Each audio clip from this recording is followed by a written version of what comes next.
سامعین السلام علیکم۔ کنواری عربی عورتیں شادی کروانے سے پہلے جوان بکروں کے ساتھ کیوں سوتی ہیں؟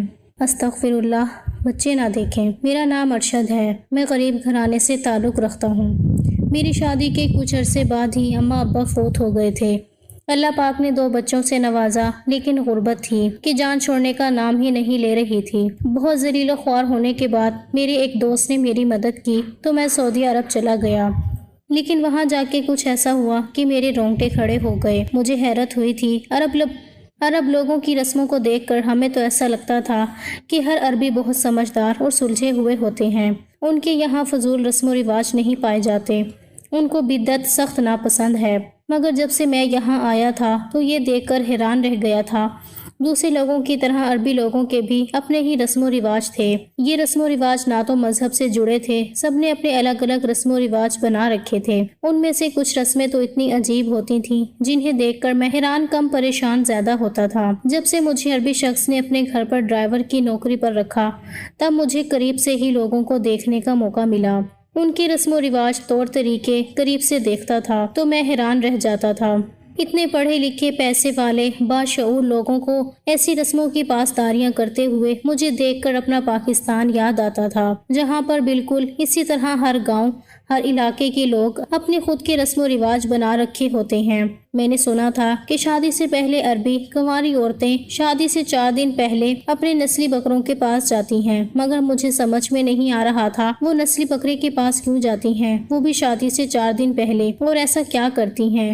ان سوالوں کے جواب مجھے نہیں ملے تھے، اور حقیقت یہ تھی کہ مجھے اس چیز میں کوئی دلچسپی بھی نہیں تھی۔ میں اپنے کام سے کام رکھنے والا بندہ تھا، مگر جس کے گھر میں کام کرتا تھا اس کی بیٹی کی شادی تھی، اور شادی سے 4 دن پہلے دلہن کی ماں نے مجھ سے کہا کہ گاڑی نکالو، ہم کچھ دیر میں تیار ہو کر آتے ہیں۔ میں نے گاڑی نکالی۔ تھوڑی ہی دیر میں دلہن اپنی ماں کے ساتھ آ کر گاڑی میں بیٹھ گئی۔ یہاں رہ کر اب میں کافی عربی سیکھ چکا تھا۔ میں زیادہ بات نہیں کر پاتا تھا عربی میں، لیکن سمجھ سب جاتا تھا۔ اس دن ان کی گفتگو میں نسلی بکرے کا ذکر آیا تو مجھے کچھ کھٹکا ہوا، اور مجھے یاد آیا کہ مجھے ایک شخص نے بتایا تھا کہ عربوں کے ہاں یہ رسم ہے، شادی سے 4 دن پہلے لڑکی اپنی نسلی بکرے کے پاس جاتی ہے۔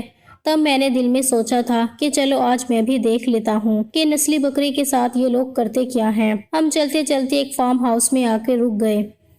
یہ فارم ہاؤس عربی کا اپنا ذاتی فارم ہاؤس تھا، اور یہاں پر مختلف جانور پائے جاتے تھے، جن میں زیادہ تر گھوڑوں، بکریوں، مرغیوں ایسی چیزیں تھیں۔ عرب ایسی چیزوں کے شوقین تھے۔ مالکن نے مجھے کھڑے رہنے کی تلقین کی تھی۔ جب ہم ادھر سے نکل رہے تھے تو مجھے میرے مالک نے کہا تھا کہ دلہن کو بالکل بھی اکیلا مت چھوڑنا، ہمارے یہاں دلہن کو شادی سے پہلے اکیلا نہیں چھوڑا جاتا۔ میں نے ان سے کہا تھا کہ آپ بے فکر رہیں، میں سائے کی طرح ان لوگوں کے ساتھ رہوں گا۔ میں اپنے مالک کا بہت وفادار تھا، کیونکہ جب میں کام کے لیے مارا پھر رہا تھا تو انہوں نے مجھے اپنے گھر پر ڈرائیور رکھ لیا تھا، اور میں یہ ان کا احسان کبھی بھی بھول نہیں سکتا تھا۔ انہوں نے کہا تھا کہ پاکستانی لوگ وفادار ہوتے ہیں، اسی لیے میں نے تم کو اپنے گھر پر ملازم رکھ لیا ہے۔ میں کچھ دیر گاڑی کے پاس کھڑا رہا، لیکن کچھ دور مجھے کچھ لوگ دکھائی دیے جو میری مالکن اور ان کی بیٹی کی طرف دیکھ رہے تھے۔ مجھے تھوڑا عجیب سا لگا، مجھے وہ لوگ تھوڑے مشکوک بھی لگ رہے تھے، اس لیے میں جا کر اپنی مالکن کے ساتھ ہی کھڑا ہو گیا، اور میں نے ان لوگوں سے کہا کہ مجھے کچھ باہر لوگ نظر آئے ہیں جو مجھے تھوڑے مشکوک لگ رہے ہیں، آپ لوگوں نے جو کرنا ہے جلدی کر لیں تو ہم گھر واپس چلے جائیں۔ یہ سن کر دونوں ماں بیٹی پریشان ہو گئیں، کیونکہ یہ بڑے لوگ تھے، پیسے والے لوگ تھے، یہ دشمنیاں بھی پال لیتے تھے، اسی لیے ان کی جان کو خطرہ بھی ہوتا تھا۔ میری بات سن کر وہ مالکن بھی گھبرا گئی تھی۔ عربی میں اس نے اپنی بیٹی سے کہا کہ تم رسم شروع کرو، ہمیں جلدی واپس جانا ہے۔ میں بھی وہیں کھڑا رہا۔ مالکن نے مجھے واپس جانے کا نہیں کہا، شاید وہ ڈر گئی تھیں اور وہ چاہتی تھیں کہ ان کے ساتھ کوئی مرد کھڑا رہے۔ جو ہی مالک کی بیٹی بکرے کی طرف بڑھ گئی اور اس نے اپنی نسلی بکرے کو شروع میں تو پیار سے ہاتھ پھیرا، اور میں بھی تھوڑا حیرت میں دیکھ رہا تھا کہ کیا یہ رسم ہے، اس کو کرنا اتنا ضروری ہے، جو اتنی دور تک چل کر آئے ہیں، وہ بھی شادی سے 4 دن پہلے۔ میں شوق سے دیکھ رہا تھا، کیونکہ مجھے لوگوں کی رسم و رواج میں دلچسپی نہیں ہوتی تھی، لیکن عربی لوگ مجھے بہت پسند تھے۔ ان کی شان و شوکت، دولت، پیسہ، زندگی گزارنے کا طریقہ یہ سب مجھے متاثر کرتا تھا، اس لیے میں غور سے دیکھنے لگا۔ لیکن مالک کی بیٹی نے اس بکرے کے ساتھ ایسا کچھ کیا جسے دیکھ کر میں شرم سے اپنی آنکھیں بند کر گیا اور میں نے اپنا منہ دوسری طرف کر لیا، کیونکہ مجھ سے بالکل بھی دیکھا نہیں جا رہا تھا۔ میرا دل ایک دم سے بہت خراب ہو گیا تھا۔ مجھے یقین نہیں آ رہا تھا کہ مالکن اپنی بیٹی کے ساتھ مل کر ایسا بھی کر سکتی ہیں، ایک کنواری لڑکی ہو کر ایسا کام۔ جب مالکن نے میری ایسی حالت دیکھی اور مجھے منہ موڑتے ہوئے دیکھا تو اس نے مجھ سے کہا، شاید تمہیں عجیب لگ رہا ہو، لیکن ہمارے یہاں کنواری لڑکی کو شادی سے پہلے یہ کام کرنا بہت ضروری ہوتا ہے۔ اور میں بالکل گونگا بن کے کھڑا ہوا تھا، بدلے میں کچھ بولا ہی نہ گیا، کیونکہ جب میں نے دیکھا میری مالکن کی کنواری بیٹی نے بکرے کو، زندگی کبھی کبھی انسان کو اتنا تھکا دیتی ہے کہ دل چاہتا ہے بندہ دل کھول کر رو لے، لیکن بعض اوقات ہم ایسی حالت میں آ جاتے ہیں کہ ہم کھل کر رو بھی نہیں سکتے اور اپنوں کو سنبھالنے کے لیے خاموش ہو جاتے ہیں۔ ایسی ہی حالت کا شکار میں پاکستان میں تھا۔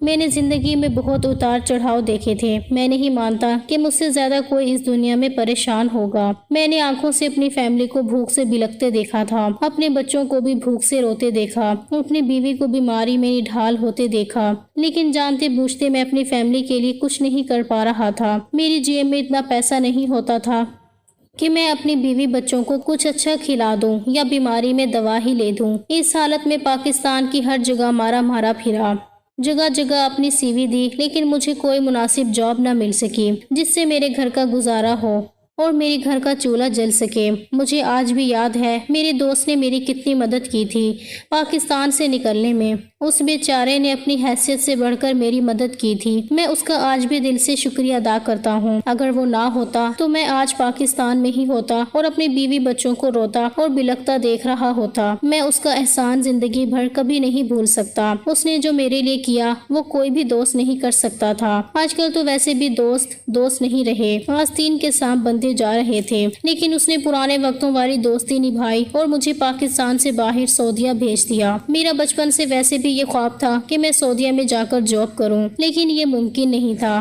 کیونکہ میرے پاس اتنے وسائل نہیں تھے کہ میں خود کے بل بوتے پر جا کر باہر کمانے لگتا۔ پھر رحمان کی بے حد مدد کے بعد میں سعودیہ پہنچ گیا تھا۔ سعودیہ لینڈ کرنے کے بعد میرے پاس کوئی ایسا کام موجود نہیں تھا کہ میں کوئی کمائی کر سکتا۔ مجھے یہاں آنے کے بعد جاب ڈھونڈنی تھی اور یہ میری زندگی کی اشد محنت تھی۔ ایک ایسا ملک جس میں کام ڈھونڈنا، جہاں کے بارے میں بالکل بھی میں جانتا نہ تھا، نہ یہاں کے لوگوں کے بارے میں، نہ یہاں کے راستوں کے بارے میں۔ میں نے یہ ہرگز نہیں سوچا تھا کہ یہاں آ کر کیا ہوگا۔ مجھے تو یہاں کے لوگوں کی زبان بھی نہیں آتی تھی۔ میں سعودیہ کی سرزمین پر قدم رکھ چکا تھا۔ میری نظریں چاروں جانب گھوم رہی تھیں۔ مجھے سمجھ نہیں آ رہا تھا کہ میں کس سمت جاؤں۔ یکدم مجھے بھوک کا احساس ہوا تو میں نے سب سے پہلے کھانا تناول مناسب سمجھا۔ میں سیدھا ایک عربی ہوٹل میں داخل ہوا۔ وہاں پر بہت مزیدار کھانے موجود تھے اور بہت انتہائی مزے کی خوشبوئیں میری ناک کے نتنوں سے ٹکرا رہی تھی، لیکن میرے پاس اتنے پیسے نہیں تھے کہ میں اسے ضائع کرتا اور مزے کے کھانے کھاتا۔ میں نے ایک مناسب سا کھانا اپنے لیے آرڈر کیا اور ایک کونے کی میز پر بیٹھ کر تناول کرنے لگا۔ میرا سر درد کے مارے دکھ رہا تھا۔ مجھے کچھ سمجھ نہیں آ رہا تھا کہ میں اب کیا کروں گا، کیونکہ میرے پاس نہ کوئی جاب تھی، نہ رہنے کے لیے گھر تھا، نہ اپنا پیسہ تھا اتنا کہ میں کسی ہوٹل میں رہ کر گزارا کرتا۔ وہاں پر کافی عربی لوگ بیٹھے ہوئے تھے، بڑے بڑے سفید جبے پہنے ہوئے تھے۔ میں پاکستان سے سعودیہ تو آ چکا تھا، لیکن اب مجھے سمجھ نہیں آ رہا تھا کہ میں کس سمت جاؤں۔ کھانا کھانے کے بعد میں پھر بھی وہیں ہوٹل میں سر تھامے بیٹھا رہا۔ کافی دیر سے کربی مجھے نوٹ کر رہا تھا اور میں اس کی نگاہ بھی اپنے وجود پر محسوس کر رہا تھا، لیکن میں اس کو نظر انداز کر رہا تھا۔ ایک دو بار تو سوچا کہ کیا اس سے پوچھ ہی لوں، بھائی تم مجھے ایسے کیوں گھور رہے ہو، لیکن بات نہ بڑھ جائے اس لیے خاموشی ہی اختیار کر لی۔ کچھ دیر مزید گزری، شاید اسے بھی کچھ محسوس ہوا اور وہ میرے پاس آ کر میری ٹیبل پر بیٹھ گیا۔ میں نے پھر بھی کوئی بات نہیں کی تھی کیونکہ مجھے عربی نہیں آتی تھی اور وہ شاید کچھ عربی میں بولنے کی کوشش کر رہا تھا، لیکن اس نے ٹوٹے پھوٹے الفاظ میں اردو بولنا شروع کی اور میں نے اپنا سر اٹھا کر اس کی جانب دیکھا۔ اس کا قد 6 فٹ سے نکلتا ہوا تھا، سفید رنگت، بڑی بڑی آنکھیں اور وہ دیکھنے میں بہت خوبصورت تھا۔ ویسے بھی میں یہاں جتنے بھی عربوں کو اب تک دیکھ چکا تھا سب ہی خوبصورت تھے، لیکن اس بندے کی کچھ الگ ہی بات تھی۔ اس کے چہرے پر ایک الگ ہی نور سا تھا۔ وہ بہت نرم مزاج کا لگ رہا تھا، نہ زیادہ عمر تھی، زیادہ سے زیادہ 28 یا 30 سال کا ہوگا۔ اس نے مجھ سے سلام کیا تو میں نے بنا جھجک سلام کا جواب دے دیا۔ وہ میرے سلام کا جواب دینے پر متاثر کن آنکھوں سے مجھے دیکھنے لگا۔ اس کا لہجہ کافی نرم تھا لیکن اس کی آواز کافی بھاری تھی۔ میں جانتا ہوں تم یہی سوچ رہے ہوگے کہ میں تمہیں اتنی دیر سے ایسے کیوں دیکھ رہا تھا۔ کیا تم پاکستان سے آئے ہو؟ اس نے تھوڑی سی ٹوٹی پھوٹی اردو میں مجھ سے کہا۔ میں نے بھی بات کرنے کی غرض سے کہا، ہاں میں کافی دیر سے آپ کی نگاہیں خود پر محسوس کر رہا تھا۔ سر مجھ سے کوئی غلطی ہو گئی ہے کیا؟ میں نے بھی نرم لہجے میں پوچھا۔ اس نے مسکراتے ہوئے سر نفی میں ہلایا اور سنجیدگی سے بولا، تم مجھے کافی پریشان لگ رہے ہو لڑکے۔ کوئی پریشانی ہے تو مجھ سے شیئر کر سکتے ہو، کیا پتا میں تمہاری مدد کر سکوں۔ وہ کافی اچھا عربی تھا۔ اس کا لہجہ کافی دھیما تھا اور بہت ہی شائستہ انداز میں مجھ سے بات کر رہا تھا۔ اس کا لہجہ دیکھ کر میری ہمت ہوئی اور میں نے بولنا شروع کر دیا، میں پاکستان سے آیا ہوں، بہت پریشان ہوں، میرے پاس کوئی جاب نہیں، مجھے سمجھ نہیں آ رہا کہ میں اب کیا کروں، اتنا پیسہ نہیں ہے کہ میں کسی ہوٹل میں رہ سکوں، اس لیے پریشان بیٹھا ہوا ہوں۔ اگر باہر جاتا ہوں تو میرے پاس کوئی جگہ نہیں ہے جہاں میں رہ سکوں، اس لیے تھوڑی دیر یہاں بیٹھ کر سوچ رہا ہوں کہ آگے کیا کرنا ہے۔ میرا لہجہ بہت پریشان کن تھا کیونکہ میں واقعی بہت پریشان ہو گیا تھا، مجھے کچھ بھی سمجھ نہیں آ رہا تھا۔ اس نئے ملک میں آ کر وہ دھیمی سی مسکان مسکرایا۔ میں اس کے چہرے کو غور سے دیکھ رہا تھا۔ اس نے شائستگی بھرے لہجے میں بولا، تو اتنا پریشان کیوں ہو رہے ہو؟ یہاں تو زیادہ تر لوگ نوکری کی تلاش میں آتے ہیں۔ میں کچھ بولا نہیں تھا، شاید وہ صحیح بول رہا تھا۔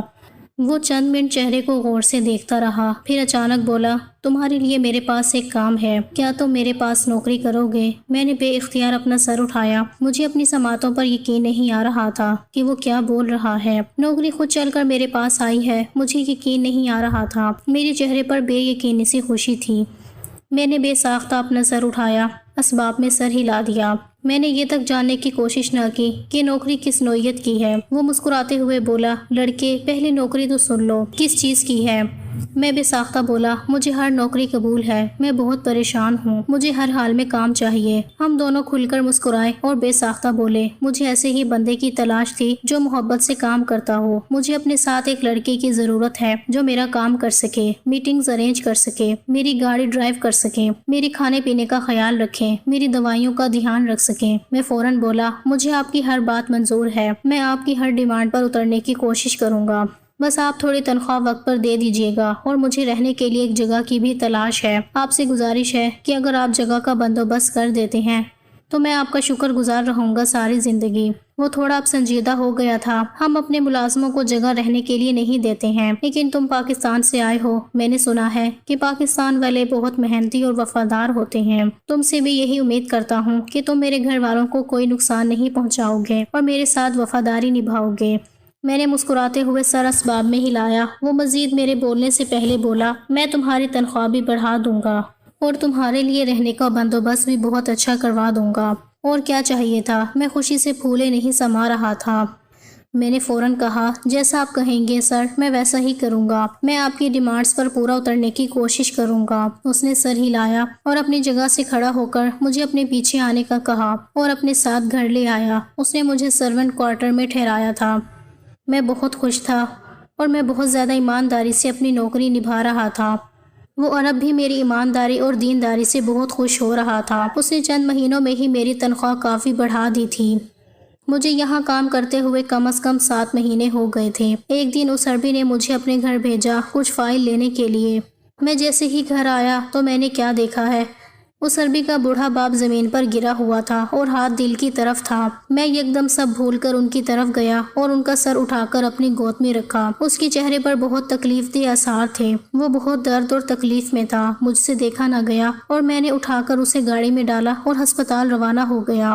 گھر میں نہ ان کی خواتین موجود تھیں اور نہ ہی کوئی مرد گھر میں موجود تھا، نہ کوئی ملازم۔ شاید سب ہی شادی میں گئے ہوئے تھے یا پھر کہیں اور کسی تقریب میں گئے ہوں گے۔ میں نے یہ سب سوچنا بالکل مناسب نہ سمجھا کہ وہ عربی کس طرح کا ریئیکٹ کرے گا۔ میں نے صرف انسانیت دکھائی تھی اور اس کے باپ کو ہسپتال لے گیا تھا اور عربی کو اطلاع کر دی۔ وہ فوراً بھاگتا دوڑتا ہسپتال پہنچا۔ بر وقت اس کے باپ کو ہسپتال لانے کی وجہ سے اس کی جان بچ گئی تھی۔ وہ عربی میرا شکریہ ادا کرتے ہوئے تھک نہیں رہا تھا۔ مجھے اندازہ نہیں تھا کہ میرا یہ کر دینا میرے لیے کتنا اچھا ثابت ہوگا۔ اس نے مجھے سارے کام سے ہٹا کر اپنے گھر پر ہی اپنے باپ کی دیکھ بھال کے لیے رکھ لیا تھا اور مجھے اپنے گھر کی خواتین کے لیے ایک ڈرائیور تعین کر لیا تھا۔ میں نے اس کے باپ کی دیکھ بھال کی اور ساتھ ساتھ ان کے گھر کی خواتین کو بھی باہر لے جاتا تھا اور واپس پلٹ آتا تھا۔ عربی کا اعتماد مجھ پر بڑھتا جا رہا تھا اور میں ان کے اعتماد کو توڑنا نہیں چاہتا تھا۔ اب میں نے اس کے گھر پر رہنا تھا۔ گھر میں عربی کی بیٹی کی شادی کی تیاریاں ہو رہی تھیں۔ عربی مالک کی بیٹی عمر میں زیادہ تھی۔ پورے گھر کو خوبصورتی سے سجایا گیا تھا۔ شادی کی تیاری زور و شور سے ہو رہی تھی۔ ہر روز شادی کے سلسلے میں مالک کی بیٹی کو شاپنگ کے لیے باہر لے جاتا تھا اور خود گاڑی میں بیٹھا رہتا تھا۔ وہ واپسی پر مالکن بہت سارا سامان اٹھا کے لاتی تھی۔ پیسے والے لوگ تھے، ان کے پاس کسی چیز کی کمی نہ تھی۔ یہ لوگ دل کھول کر خرچ کرنا چاہتے تھے۔ اس موقع پر انہوں نے مجھے بھی اچھی خاصی رقم دی اور کہا کہ تم اپنے لیے کپڑے بنواؤ اور بچوں کے لیے بھی کپڑے لے کر بھیجو۔ میں بہت خوش ہو گیا۔ میں نے وہ پیسے گھر بھجوا دیے۔ مجھے یہاں پر بہت مزہ آ رہا تھا۔ بس میں اپنے مالک کا ہی بن کے رہنا چاہتا تھا۔ مشکل وقت میں جو انسان آپ کا ساتھ دے تو آپ اپنے اچھے وقت میں اس کو چھوڑ کر نہیں جائیں۔ عربی کے 2 دوستوں نے مجھے نوکری کی آفر کی تھی، لیکن میں نے کہا کہ میں اپنے مالک کو چھوڑ کر کہیں نہیں جاؤں گا۔ عربی ہنس پڑا اور اپنے دوستوں سے کہا، یہ میرا وفادار ہے، ایسے ہی تو میں اس پر بھروسہ نہیں کرتا۔ یہ سن کر میرا سیر خون اور بڑھ گیا تھا۔ اپنی تعریف انسان کو خوش کر دیتی ہے۔ شادی کی تیاریاں مکمل ہو چکی تھی، لیکن شادی سے 4 دن پہلے عربی کی بیوی اور بیٹی نے اپنے ساتھ چلنے کے لیے کہا۔ مجھے معلوم نہیں تھا کہ مجھے وہ کہاں لے کے جا رہے ہیں۔ انہوں نے مجھے کہا کہ فارم ہاؤس چلو۔ میں حیران تھا کہ شادی کے سلسلے میں یہ لوگ تو روز بازاروں میں جاتے ہیں، لیکن اچانک بیٹھی بٹھائی انہیں فارم ہاؤس کا کیسے خیال آ گیا، وہ بھی تب جب شادی سر پر ہے۔ لیکن ان کی گاڑی میں ہوتی ہوئی گفتگو سن کے مجھے یاد آیا کہ شادی سے پہلے دلہن اپنی نسلی بکرے کے پاس جاتی ہے۔ یہ بات مجھے مالک کے ہی گھر کی کام کرنے والے ایک نوکر نے بتائی تھی۔ میں ان کو فارم ہاؤس تک لے گیا، لیکن وہاں موجود کچھ لوگوں کی وجہ سے میں ان کو اکیلا نہیں چھوڑ سکتا تھا، کیونکہ شادی کا ماحول تھا۔ سب کو پتا تھا کہ عربی بہت پیسے والا ہے، اس کی بیٹی کی شادی ہے۔ ایسے موقع پر اکثر دشمن لوگ کچھ نہ کچھ کرنے کا پلان بنا ہی لیتے ہیں۔ اسی لیے مالکن کے پاس جا کر کھڑا ہو گیا اور میں دیکھ رہا تھا۔ عربی کی بیٹی نے پہلے تو آرام سے بکری کے سر پر ہاتھ پھیرا۔ ویسے پاکستان میں نے بہت سے بکرے دیکھے ہیں، لیکن ایسے بکرے کبھی نہیں دیکھے۔ میں اس انتظار میں تھا کہ کب یہ لوگ فری ہوں اور آ کر گاڑی میں بیٹھ جائیں اور میں ان کو لے کر گھر جاؤں حفاظت کے ساتھ، کیونکہ ان کی حفاظت میرے ذمہ تھی۔ کل کو کچھ اونچ نیچ ہو جاتا تو میں اپنے مالک سے نظریں نہیں ملا پاتا۔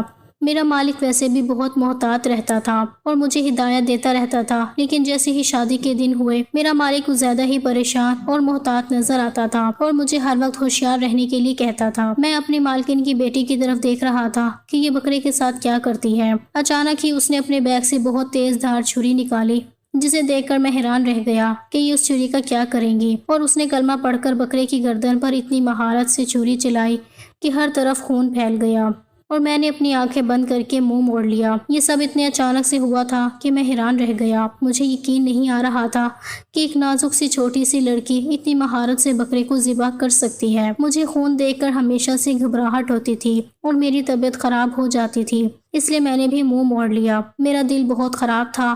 مالکن نے شاید محسوس کر لیا تھا۔ اس نے مجھ سے کہا کہ یہ بہت ضروری ہوتا ہے۔ یہاں پر یہ رسم ہے کہ لڑکی اپنے ہاتھوں سے اپنے نسلی بکرے کو ذبح کرتی ہے اور اس کا گوشت غریبوں میں بانٹتی ہے۔ اس طرح سے اس کی زندگی خوشگوار گزرتی ہے اور ساری بلائیں ٹل جاتی ہیں۔ اور یہ کوئی عام بکرے نہیں ہوتے، یہ نسلی بکرے ہوتے ہیں۔ لڑکی کی شادی سے کچھ عرصہ پہلے ہی اس کو پالا پوسا جاتا ہے اور ہر سال لڑکی آ کر اپنے بکرے کو پیار کرتی ہے تاکہ بکرے اس سے مانوس ہو جائیں۔